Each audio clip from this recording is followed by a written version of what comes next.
Hey guys, today we're going to talk about canceling a Medicare Part B. You know, it's one of the scariest and most debated things an American expat can do. I canceled my Medicare Part B before I came here to the Philippines, and let me explain why. Back when I was coming over here, the Medicare Part B was going to cost me about $170 a month, and I knew I could not use it here. And my plan was to be in the Philippines for the rest of my life. So I didn't see any reason why I should keep it because there's nowhere for me to use it here. It was just a waste of money. But I didn't do that on a whim. I thought hard about that and did a lot of research. And I know there's a penalty. And I said to myself, if I do come back to the U.S., it's going to be within the first couple of years. Either you're going to like it here or you're not going to like it here. And if I didn't like it here, I could handle that 10 or 20% penalty for the rest of my life. And there was something else I did. I went to a lot of doctors before I came here. I spent a year and a half having all sorts of tests done, finding out if there was anything wrong with me. And my last doctor's visit, I remember the doctor saying to me, "I'll see you next year." In other words, everything was good and there was no reason for me to even come and see him unless something came up in the next year. So I felt confident my health was good enough. I didn't have any underlying conditions, and I made the move to the Philippines. By canceling my Part B, there's something happened. I saved almost $9,000 since I came here to the Philippines, a little bit over 4 years that I've been here. And that savings I tuck away. That's my emergency cash fund for any kind of medical emergency I have here in the Philippines. I don't waste that money. And I'm warning everybody, this is a personal decision. This is food for thought. I'm not telling anybody to cancel anything, keep some sort of insurance, but think about it. If it's something you can't use, do you have alternative methods of paying for your health insurance? Let me tell you about mine. Because right now, I have no health insurance. I have Phil Health. I pay about 17,000 pesos a year. It's $278, maybe $24 a month. And that's what I use. I use Phil Health. And I know it's not going to cover anything. A lot of people think it's a waste of money for an older expat to use, but I have it. Maybe that's the card that gets me into the hospital. Maybe that's the card that helps me sign something when I'm done with my care that I can pay in payments or something. But I also have a cash reserve. And I'm a firm believer of how much money you need is cash reserve, 2 million pesos. Everybody I talk to who has had any kind of major surgery, I listen to other bloggers, I do research online. I talk to my doctor here in the Philippines, and she told me the cost for stents, how much it could run me. And 2 million sounds like a very safe number to have in case of emergency. Now, that's not a lot of money. Some people, it's a lot of money. Everybody's different. That's less than 40,000 USD. And it's something I believe if you're 60 years old or 70 years old, you should have saved that kind of money already. Another way I'm helping with my health and planning here in the Philippines is preventive maintenance. I go every year and I get a physical check. I do one of these wellness physicals. I go here to Silamont Hospital. They do the chest x-ray, the EKG. I get a stress test on top of that, blood work, ultrasound. They just check you out. And I take all those results to my doctor. Preventive maintenance. Stay on top of your health problems. Now, the big thing here is I'm not going to do nothing scenario. There was a guy here in Dumaguete who got older, came here with nothing, had no insurance, was not even at the age to receive Medicare Part B. He was too young for that, but he started having medical issues, medical problems, got to the point he couldn't fly back home anymore, and he needed money, and he didn't have the money to pay for anything. He was totally unprepared. So the cost of doing nothing could be you're living here, and you just have to accept the reality that you're going to die here. I hate to say that. So many expats come here with no plan, no idea of what they're going to do. Even myself, there were things that I've learned since I've been here. I was totally unaware of Guam being nearby. If you had Medicare Part B or you're on Medicaid and you need to use some insurance, Some guys now are starting to go to Guam, get a primary care physician there, and going there once every 6 months or once a year for a physical or get checked up where they have coverage by their Medicare. That expat dilemma, they come here, they get off the plane, no plan. All of a sudden, they're too sick to even get on a plane to go to Guam or go back to the U.S. And they don't have any kind of money saved for a medical emergency. And yes, we all can get caught off guard. We might be over here at 30 or 40, 50, and we're not expecting any kind of major medical problems. But man, you never know when something major happens. When you're here, don't worry about, broken bone or cuts or infections. That you can get taken care of relatively cheap. I saw a guy who was in a motorcycle accident and had a broken leg, and his total hospital bill, doctor and hospital, was 150,000 pesos. That's about 3,000 USD. He covered everything with that money after, a major motorcycle accident.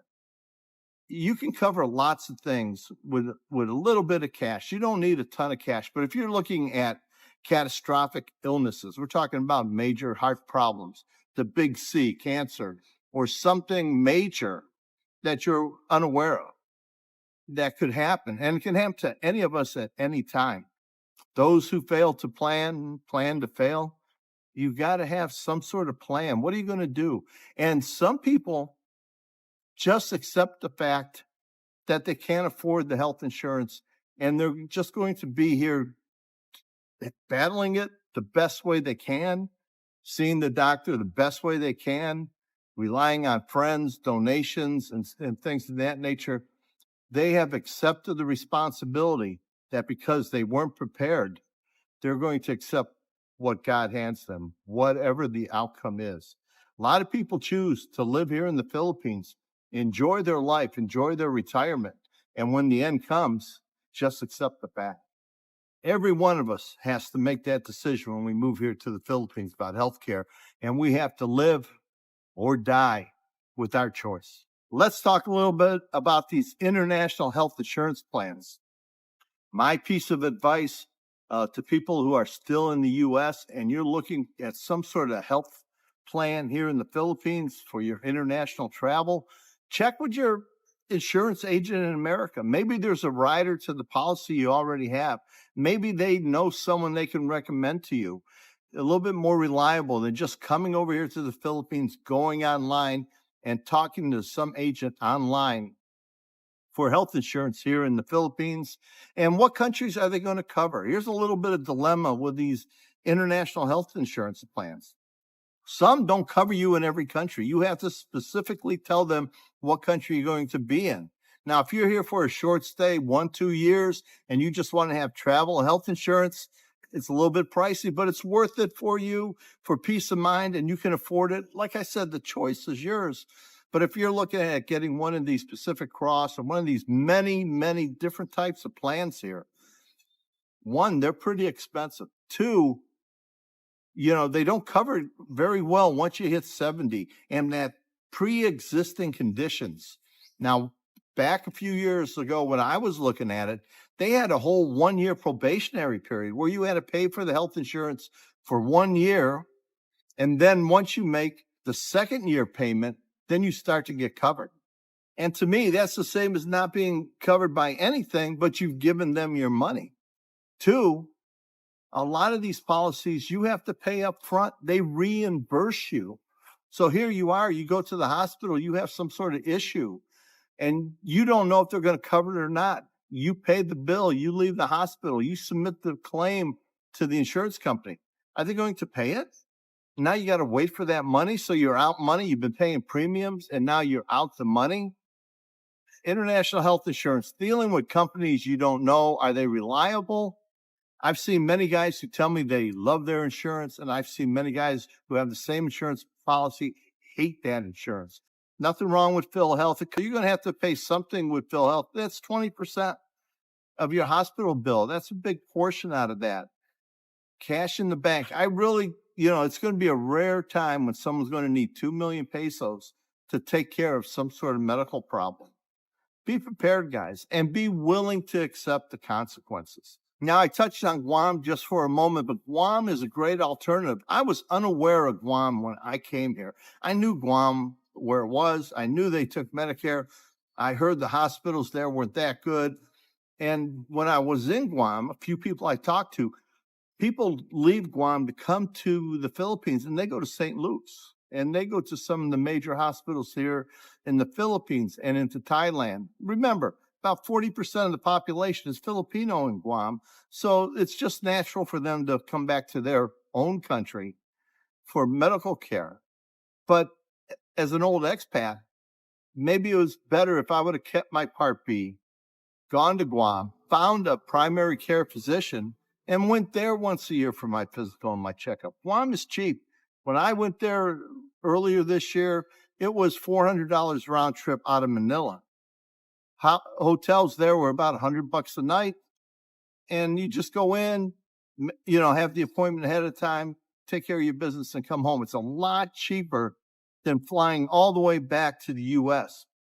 For those of you who live in the U.S., you have family, you have great friends, you still own your home there, and you have insurance, and you're going back once a year for many different reasons to visit family and friends and your property and your investments.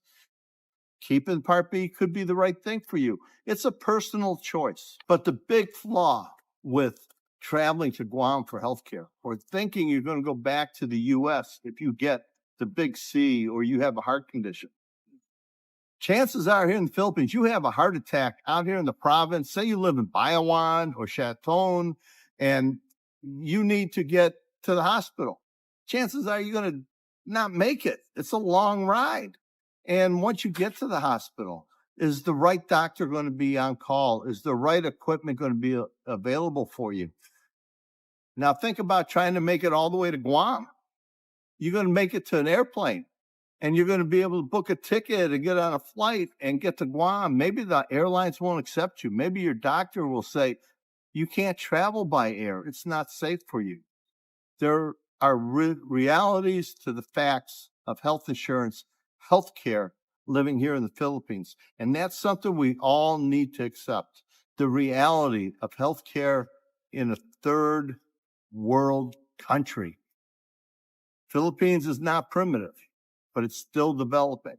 Their infrastructure, hospital-wise, highways, very hard to get to the hospital sometimes when it's an emergency. Be prepared for all this. This is a personal decision. This is just food for thought. Nobody's telling you what to do, how to do it, when to do it. But you have to think about that and make a decision. It's just like all the other decisions that one makes when they move overseas to live. A lot of people choose Mexico because it's a lot closer to the U.S. The traveling to the U.S. is easier. People choose where they go. A lot of people choose Thailand. They say healthcare is better there, but it has its pluses and minuses. You still have to pay for the healthcare. You still have to buy some sort of insurance. So think hard. If you're very obese, if you're very sickly, if you have pre-existing conditions, think about it and think hard. What are you going to do if they get worse? Healthcare is a major decision on your part, not for me to decide or any other blogger or any other online chat group. I've been blessed so far. That $9,000 that I saved so far, if I had to go back and I had to pay 50% more, I would use that $9,000 towards that. Now, I'm planning to live here for the rest of my life. If I make it to 8 more years, I'm going to save another $10,000, $15,000 towards my health care, another 1,000,000 pesos. You put that money away and you save it. You got to have a plan. And the biggest thing that'll get you out of trouble anywhere in the world, and especially here in the Philippines, is money. If you have cash, you can get a lot of things taken care of here, guys. It's a big decision on your part. Think hard about it. I think I made the right choice for me, knock on wood. Everything's been working out so far, but I put a lot of thought into it before I came here. I had a lot of testing done before I came here. I knew my health condition before I came here. And yes, while I'm here, I'm having some preventive work done, seeing the doctor often and testing, but there's things that happen. car accidents, motorcycle accidents. You fall down, you get pneumonia. You got to have some way to pay for this. And how are you going to pay for it? Think hard about that. Cash is king. A lot of people are self-insured here. Until next time, thanks for watching.